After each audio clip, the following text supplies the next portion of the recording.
So why is Russia still using old war tactics? World War II I totally agree with you. Well, they are old generals. They're old generals, so old generals. Russia's got. I don't buy that. Hold on, because I can tell you right now that Russia has submarines with weapons that are far more advanced than most people are aware of. So it's not a matter of Russia and China don't have can't match us in technology. We may have the edge in the technology, that how soon it gets to market, how soon it gets on a ship, how soon that ship gets launched. We may have the edge there, but as far as technology goes, we're not always the big bully on the block. We're not. I also want to pull something up here, and then Mark keeps forgetting about this, even though he's in love with the World Wide Web. Now, if I remember correctly, the World Wide Web wasn't released to the public until 1993, and who was it that released? Who was it that released the source code to the World Wide there is Web? no such thing as source code. Well, who released that, Mark? What do you mean source code? Al Gore. Web servers? No, who introduced the World Wide Web to the freaking world? Okay, before that it wasn't. The concept was Tim Berners-Lee. That was the concept. Who created the concept? Yeah. Who introduced the first web browser and editor? That would be Netscape. Whoever was Netscape. It was April 30th, 1993, and that was CERN who released the source code from the first web browser and editor. Yeah, but it was still a private sector company. And it was supposed to be royalty free, by the way, and available to everybody. No, that was mainly commissioned by European taxpayers, states. Right. And it was supposed to be open source. Well, there was no such. And it was released by CERN.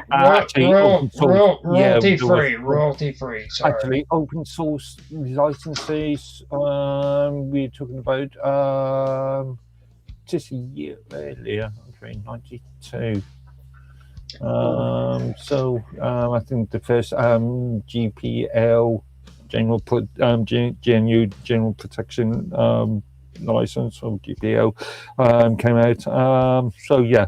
Open source was really a concept. The first license royalty free. Royalty free would be the better way of saying it. It was royalty free, and it was supposed to be available to everyone, right? And that was released in 1993, and it was released by CERN. So I think 94, maybe 93, late 93, early 94. Okay, yeah. But getting back to the weapons thing, I just wanted to comment on that before I forget. Roger was, of course, correct about we only know so much of what the arsenals are. One of the fun things to watch with our current God Emperor is that he's willing to use these secret weapons. Like he used a sonic weapon of some sort down in South America. Yeah. Now he's talking about trotting out some hypersonics because Russia already showed off some of their hypersonics. But the thing is, though, when you look at these weapons, they are part of a continuum of these technologies. They are like stuff that we have no idea. And one of the things I noticed was, did you remember that thing where all those drones came out and shut down an American Air Force nuclear bomber base? There was a huge number of unauthorized, these big drones came out over this nuclear bomber base. They didn't have any AA stuff because they're in the middle of the country. The AA, you're not supposed to get that far. So they basically shut down the base. They didn't have any anti-drone things, and people are whispering, it's China, it's this or that. It's part of the old Cold War thing. Remember, we used to do overflights over Russia just to intimidate them? And so it's like, but somebody said, we didn't do anything. It says, of course we didn't do anything. If we did anything, then they would know what our countermeasures are. Just because you don't take something down doesn't really reveal the technology to the people doing that. I know. We've been aware of drones for many years now. You can go down and buy drones off the shelf. Oh yeah. These were big drones. But apparently they shut down the base. They didn't have anything for countermeasures. Yeah. They didn't have any AA or anti-drone stuff set up. But I was also thinking, well, they may have had countermeasures that they simply didn't use because they don't want to reveal all your countermeasures. They keep these things really close to their vest. Yeah. Some weapons have never been used, never were used. They were developed and then they became obsolete before they were ever used. Well, like And then they got UK, declassified. when the drones came better when they were over here, and in some way they use a pulse and knocked them out of the air. Well, they They threatened have to knock direct them energy out. weapons. Yeah. They Well, threatened. Mark doesn't No, they believe that the did government's knock them holding out. tech from us. Well, he never does. That's missed something. that.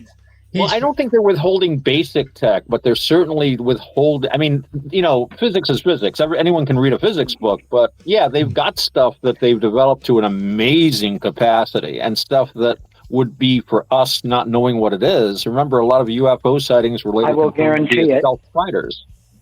Yeah, but what about like? I work for Raytheon. I can guarantee what you just said is true. Well, one of the things that I always got, remember the first so-called modern UFO sighting was this guy, Kenneth Arnold, out in California. And he said he saw Yes. these ships and they were skipping like saucers. Well, they were all the headlines were like flying saucers, but they weren't flying saucers. They were actually flying wings. And they looked a lot like the designs on some of the German flying wing aircraft that were later developed into the stealth fighters and bombers. So, the performance he was reporting was similar to the performance of the jet-powered planes that they might very well have had in the early late 40s, early 50s or something had happened. So The flying wing was if you look at it, you can look it up on the internet. If you look up Kenneth Arnold, there's like a picture of him holding a drawing, and it's like this crescent-shaped flying wing, and you can compare that to schematics of German and later American aircraft, and same damn thing, in my mind. Or like when they were next to Mexico. Well, I want to remind War everybody games. here that Roger Landry worked for Raytheon for 30 years. Wow, Raytheon. Yeah. So he knows. Well, I've run into a lot of people. But at the same time, I'm talking with a bunch of intelligent gentlemen here who seem to know as well. Well, just a question of critical thinking. I think everyone here is pretty good at critical thinking. Hang on. If you know that sort of thing, then you would be under the whatever is the U.S. Official Secrets Act. Well, it depends. It depends. There's stuff that he can't would talk be about. able That's correct. to mention. There's actually there actually is limitations on some of them. There's whistleblowers who's come out after like 30 years. Some of them, I believe that one of them, the guy who claimed to be involved with JFK's assassination, he came out with his information like after 50 years. And Well, that's another thing. When these whistleblowers come out and they say, well, I was in this government base or I worked this and I'm talking about, people that are whistleblowers like that, they're whistleblowing because they were told to whistleblow. You remember that big thing about the alien autopsy film that came out? It was on the networks and stuff, and they had Falcon, this guy's secret agent, and he's revealing all this stuff. And it's like, I've heard this argument. Oh, people couldn't hold these secrets. They couldn't do this. They'd be disappeared and all this kind of stuff. You know what they do if you violate that? They send you to Leavenworth. Okay, they don't have to disappear. They send you to Leavenworth for like 30 or 40 years. People don't say this stuff unless they are supposed to say this stuff. Do you know how many times I have been in? Well, you don't know, but I've been in lots of conversations with Mr. Landry, and he would tell me, I can't talk about that. I can't talk about that. You don't do that. I had a clearance. I never knew anything. I have nothing to talk about, but I don't anyway, because there's nothing you don't, Well, I do. And the reason I would tell him, I can't talk about that, is because most of the things you can't talk about don't expire. Right. Yeah.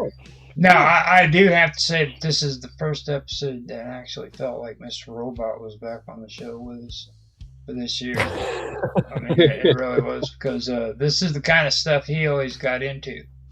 And this is the way we said it. Slightly more sane than Mr. Robot. Yeah, this kind of. We got a whole panel of Mr. Robots today, so there we go. Yeah. Now, This is a good discussion group for these type of topics. I really think so. yeah. Well, Now, You know, I'm reminded of you guys. You must have heard the actor Larry Niven. Yeah.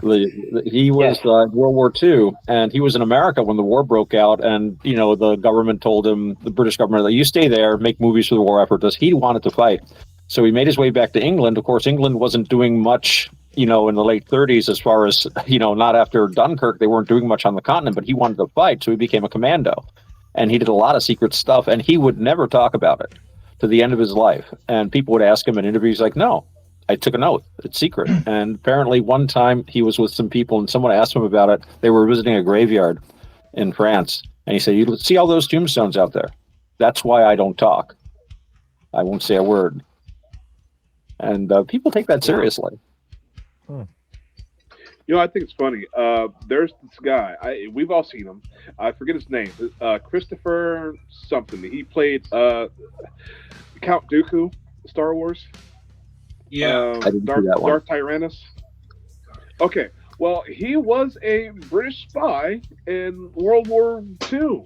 And he came out with some stuff saying the occult is absolutely real. It's You're like, talking about Christopher Lee, aren't you? A lot of those guys are in, you know, the occult and espionage have gone hand in hand since John Dee was Agent 007 for Queen Elizabeth. Aleister Crowley worked for British Naval Intelligence, although his file said unreliable, used very carefully. As you can imagine with that guy. Hey, Raj, what's that movie we were watching where the guy during World War II, the Christopher Lee is his name, sorry. Yeah, Christopher Lee, he was great. and if you want to talk about him, then you should have mentioned something like the Wicker Man, and he's had a long history of, that was a great film.